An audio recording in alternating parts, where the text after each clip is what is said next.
ఓం శ్రీ గురుభ్యో నమః. శని వక్రగతి. శని వక్రగతి 137 రోజుల పాటు శని వక్రగతిలో ఉంటాడు. అంటే జూలై 12వ తారీఖు మధ్యాహ్నం 1:23 7 డిగ్రీల 48 నిమిషాలకి ఉత్తరాభాద్ర నక్షత్ర 2వ పాద ప్రవేశంతో శని వక్రగతిలోకి వెళతాడు. వక్రగతిలోకి వెళ్ళిన ఆ మీనరాశిలోనే ఉంటాడు. ఎప్పటి వరకు ఉంటాడు? నవంబర్ 27వ తారీఖున మధ్యాహ్నం 4:04 వరకు కూడా పూర్వాభాద్ర నక్షత్ర 4వ పాదంలో 1 డిగ్రీ 1 నిమిషాల వరకు వక్రగతిలో ఉంటారు. అంటే సుమారుగా 6 డిగ్రీల 47 నిమిషాలకి ఆ శని వెనక్కి వెళుతున్నాడు.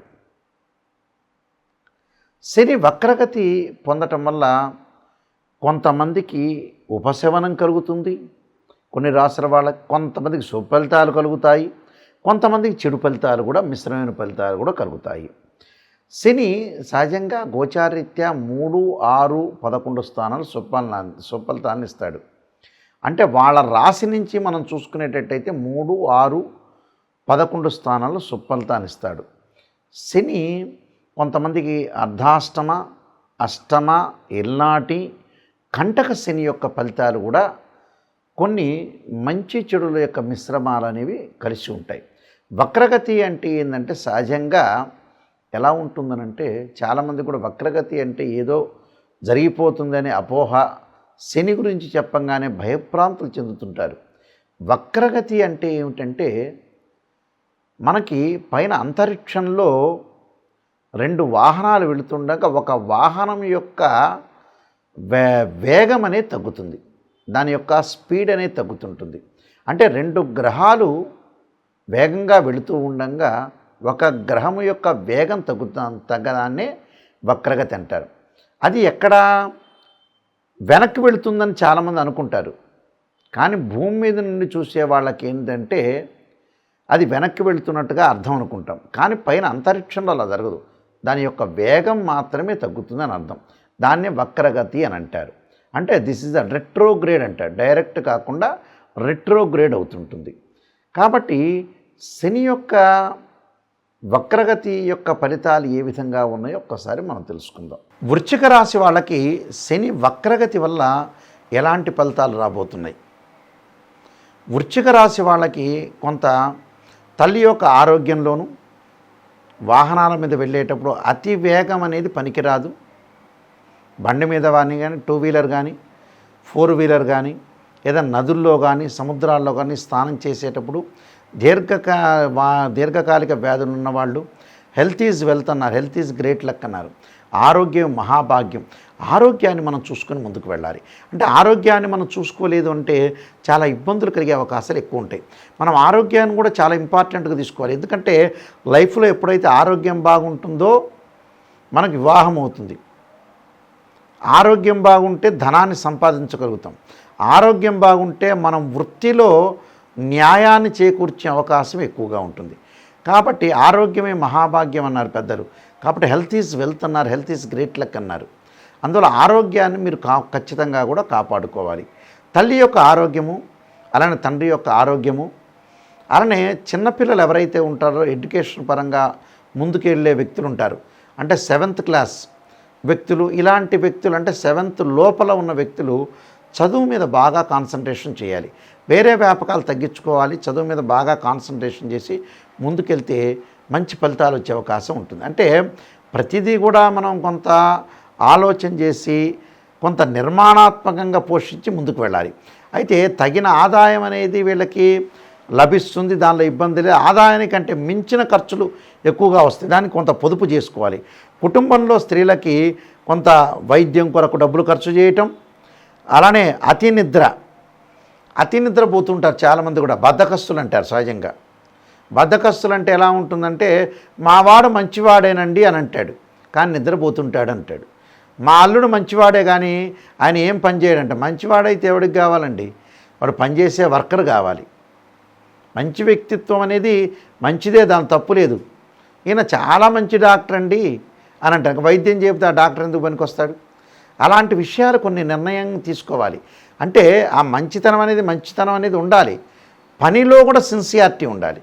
అప్పుడే మంచితనానికి పనికి రెండు కూడా క్లబ్ అయ్యే అవకాశాలు ఖచ్చితంగా ఉంటాయి. అందువల్ల ఇలాంటి విషయాల్లో కొద్దిగా జాగ్రత్తగా ఉండాలి. కొత్తగా రుణాలు చేయటం ఒకటి, అలానే మానసికంగా ఆందోళన కొంత తగ్గించుకోవాలి. దానితో పాటు అనవసరమైన ప్రయాణాలు, అంటే అనవసరమైన ప్రయాణాలు చేయకూడదు. ప్రయాణాలు చేయటం వల్ల కూడా కొన్ని ఇబ్బందులు కలిగే అవకాశాలు ఉంటాయి. అలానే వేళ తప్పిన భోజనము, అనారోగ్యము, తల్లి యొక్క ఆరోగ్యం విషయంలో కూడా కొంత శ్రద్ధ పెట్టాలి. అంటే ఇవన్నీ కూడా నిజంగా ఈ రాశి వాళ్ళు శని వక్రగతి ఉండటం వల్ల ఇలాంటి విషయాల్లో శ్రద్ధ చూపించాలి. అలానే స్థానచలనం జరిగే అవకాశాలు ఎక్కువ ఉంటాయి. అంటే ఉద్యోగంలో ప్రమోషన్లు రావు, ఒక చోట నుంచి మరొక చోటకి వెళ్ళే అవకాశాలు ఎక్కువ ఉంటాయి. ఎగ్జాంపుల్ హైదరాబాద్ నుంచి గుంటూరు, లేకపోతే గుంటూరు నుంచి హైదరాబాదు, లేకపోతే హైదరాబాద్ నుంచి విజయవాడ, విజయవాడ నుంచి గుంటూరు, ఇలాంటి ట్రాన్స్ఫర్లు మాత్రమే జరుగుతాయి. కానీ ఇంప్రూవ్మెంటు, ఇంక్రిమెంటు, ప్రమోషన్లు అనేవి వీళ్ళకి లభించే అవకాశం అనేది లేదు. అలానే ఆందోళన చెందాల్సిన పనేం లేదు. ప్రశాంతమైన వాతావరణంలో ఉండి ఆందోళన చెందకుండా ఉండటం చాలా ఉత్తమమైన విషయం. అంటే మానసికంగా మటుకు మెంటల్లీ డిజార్డర్ లేకుండా ఉండటం చాలా మంచిది. నేను కొన్ని పరిహారాలు చెప్పబోతున్నాను. ఆ పరిహారాలు చక్కగా మీరు పాటించండి. శని వల్ల భయం పోయే అవకాశాలు ఖచ్చితంగా ఉంటుంది. శని మనకి మరింత మేలు చేయాలంటే ప్రత్యేకంగా కొన్ని పద్ధతులను పాటించాలి. చాలామంది కూడా శని గురించి ఏం చేస్తారంటే, శని వక్రగతిలో ఉన్నాడు, మాకు రుజుమార్గంలో ఉండగా, అంటే డైరెక్ట్ కానీ రిట్రోగ్రేడ్గా కానీ ఉన్నప్పుడు ఏం జరగబోతుంది, దానికి ఎలాంటి మనం పరిహారాలు చేసుకోవాలని చాలామంది కూడా ఆతృత పడుతుంటారు. శని అనుభవాన్ని తెచ్చే గ్రహం నిజం చెప్పాలంటే. ఈ శని అనుభవాన్ని తెచ్చే గ్రహము మనం ఎలాంటి పరిహారాలు చేసుకోవాలి, చాలామంది కూడా వివిధ పరిహారాలు చేస్తుంటారు. వివిధ పరిహారాల్లో మేము పరిహారం చేసినా జరగట్లేదు గురువుగారు, నాయకంటి గారు, మరి ఏం చేయాలని కొంతమంది, చాలామంది ఉద్దేశంతో కలిగిన వ్యక్తులు చాలామంది ఉంటారు. వాస్తవంగా రియలిస్టిక్గా శని యొక్క పరిహారాలు ఏం చేయాలి, అందరికీ తెలిసినట్టుగా శని తైలాభిషేకం చేస్తారు శనివారం రోజున. ఆ నువ్వుల నూనెతో అభిషేకం చేయటం, అలానే తెలలతోటి అభిషేకం చేస్తూ ఉంటారు సహజంగా. దానిలో కూడా ఏం తప్పేం లేదు. ఇప్పుడు శని జపం అనేది ఒకటి ఉంటుంది, ఆ శని జపం చేసుకోవచ్చు, తప్పేం లేదు. 19,000 సార్లు వేదోక్త మంత్రంతో శని జపం బ్రాహ్మణోత్తములతో చేయటం ఒక పద్ధతి. చేసిన తర్వాత దానికి దశాంశ క్షేత్రర్పణం చేయటం, అలానే తెలలతోటి నువ్వులతోటి శనికి హోమం చేయాలి. అది చేయటం కూడా చాలా మంచిది. దాని తర్వాత రుద్రాభిషేకం చేసేటప్పుడు ఏం చేయాలంటే, రెండో పరిహారం నేను చెప్పేది ఏంటంటే, నలుపు శివలింగం ఉంటుంది. శనికి ప్రీతికరమైన నలుపు శివలింగానికి రుద్రాభిషేకం చేయాలి. రుద్రాభిషేకం చేయటం అనేది చాలా మంచిది. దానిలో ఇంకో పాశుపదాస రుద్రాభిషేకం చేస్తే చాలా విశేషమైన ఫలితాలు వస్తాయి. మూడో పరిహారం ఏమిటి అంటే, మంత్రాన్ని చదువుకోవటం, ఉచ్చరించటం. అంటే శ్లోకం అంటారు, మంత్రానికి శ్లోకానికి చాలా డిఫరెన్స్ ఉంటుంది. మంత్రం అనేది ఎప్పుడు కూడా స్వరంగా చెప్పాలి, శ్లోకం అనేది మామూలుగా చదువుకోవచ్చు. ఏమిటి అందరికీ తెలిసినట్టుగా, నీలాంజన సమాభాసం రవిపుత్రయమాగ్రజం ఛాయా మార్తాండ సంభూతం తం నమామిం శనీశ్వరం అనే మంత్రాన్ని చక్కగా చదువుకోవచ్చు శనివారం రోజున. ఇది మూడోది. నాలుగో విషయం ఏమిటి అంటే, ఆరోగ్యపరంగా ఇబ్బందులు కలుగుతున్న వాళ్ళు, పనులల్లో కొంత ఆలస్యం కలిగిన వాళ్ళు, ఎందుకంటే శని 2.5 సంవత్సరాల నుంచి ఒక రాశి నుంచి మరొక రాశికి మారుతుంటుంది. శని ఆయుష్కారకుడు అంటారు. అంటే పనులన్నీ ఆలస్యం జరుగుతూ ఉంటుంటాయి. అంటే విద్యలో కానీ ఉద్యోగంలో కానీ ప్రతి పనిలో కూడా ఆటంకం కలిగి డిస్టర్బెన్స్లు, ఆరోగ్యపరంగా హెల్త్ పరంగా ఇబ్బందులు, ఆయు ప్రమాణం తగ్గటము, చికాకులు కలిగే అవకాశాలు ఎక్కువగా ఉండటం, రకరకాల అంటే వివాహ ప్రయత్నాలు సఫలీకృతం కాకపోవటం, భార్యాభర్తల మధ్యలో అనుబంధం కరెక్ట్గా లేకపోవటం, కోర్టు సమస్యలు, ప్రతిదీ కూడా ఒక సమస్యగా వచ్చే అవకాశం ఉంటుంది. కాబట్టి వాళ్ళు తప్పకుండా ఒక పురాతనమైన ప్రక్రియ అనేది ఒకటి ఉంది. అంటే మా తండ్రి గారు, మా తాతగారు చెప్పిన కొన్ని పురాతనమైన ప్రక్రియలు అనేవి ఒకటి ఉన్నాయి. దానిలో శనివారం రోజున చాలా ఇంపార్టెంట్ పాయింట్, ఇది అందరూ గుర్తుపెట్టుకోవాల్సిన పాయింట్. శనివారం రోజున తలస్నానం చేయాలి ప్రాతకాలంలోనే. శని హోర అని ఉంటుంది. ఆ శని హోరలో ప్రాతకాలం తలస్నానం చేసి ఒంటి మీద కానీ తల మీద కానీ షాంపూ కానీ సబ్బు కానీ ఎలాంటిది వాడకుండా చక్కగా స్నానం చేసి ఓం నమః శివాయ ఓం నమః శివాయ అనుకుంటూ స్నానం చేసి వారి చేతిలో వారి ఇంట్లో బియ్యం ఉంటాయి, బియ్యాన్ని దంచితే నూకలు అవుతాయి. ఆ నూకలు, పంచదార, నల్ల నువ్వులు 3 కూడా ఒక చెంచా తీసుకొని మనం ఒక పొట్లంలాగా కట్టుకొని లేదా ఒక కవర్లో వేసుకొని ప్యాక్ చేసుకొని ఆంజనేయ స్వామి దేవాలయం కానీ మీ దగ్గరలో శివాలయం కానీ వెళ్ళాలి. ఆంజనేయ స్వామి దేవాలయమైనా శివాలయమైనా ఎన్ని ప్రదక్షిణాలు చేయాలి అంటే 9 ప్రదక్షిణాలు చేయాలి.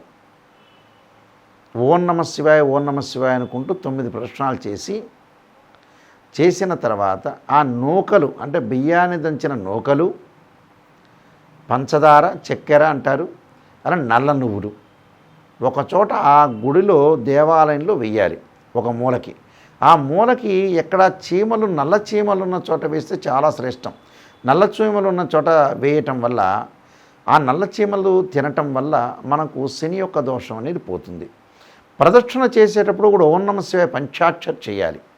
ఇలాగా వీలైతే మనకి గోచారరీత్యా కానీ జాతకరీత్యా కానీ అర్ధాష్టమ శని కానీ అష్టమ శని కానీ అలానే మనకి ముఖ్యంగా వచ్చే ఎల్నాటి శని కానీ కంటక లేదా పొంగు శని అంటే 10వ స్థానంలో శని ఉంటే కంటక లేదా పొంగు శని అంటాం మనం. అర్ధాష్టమ శని అంటే 4వ స్థానంలో శని ఉండడాన్ని అలానే అర్ధాష్టమ శని అంటారు. అష్టమ శని అంటే 8వ స్థానంలో శని ఉంటాం. కంటక లేదా పొంగు శని అంటే 10వ స్థానంలో శని ఉండటం. ఎల్నాటి శని అంటే తన ఉన్న రాశిలోను తన వెనక రాశిలోను ముందు రాశిలోను శని ఉంటే దాన్ని ఎల్నాటి శని అంటారు. వీళ్ళందరూ కూడా 12 శనివారాలు 9 ప్రదక్షిణాలు చేయాలి. 12 × 9 108 సార్లు ప్రదక్షిణాలు చేసి ఇలాగ నేను చెప్పినట్టుగా విధానంగా నూకలు, పంచదార, నల్ల నువ్వులు చీమలకు పెట్టడం వల్ల శని యొక్క దోషం అనేది ఖచ్చితంగా పరిహారం అవుతుంది. ఇవన్నీ కూడా మీరు తప్పకుండా చేయండి. వీలైతే నల్లని ద్రాక్ష, నల్లని నువ్వులు, నల్లని వస్త్రము, నల్లని గొడుగు కూడా శనివారం రోజు దానం చేయటం వల్ల కూడా మంచి సుఫలితాలు జరిగే అవకాశం ఖచ్చితంగా ఉంటుంది. మీకు అందరికీ కూడా మంచి జరగాలని ఆశిస్తూ సర్వే జనా సుఖినో భవంతు.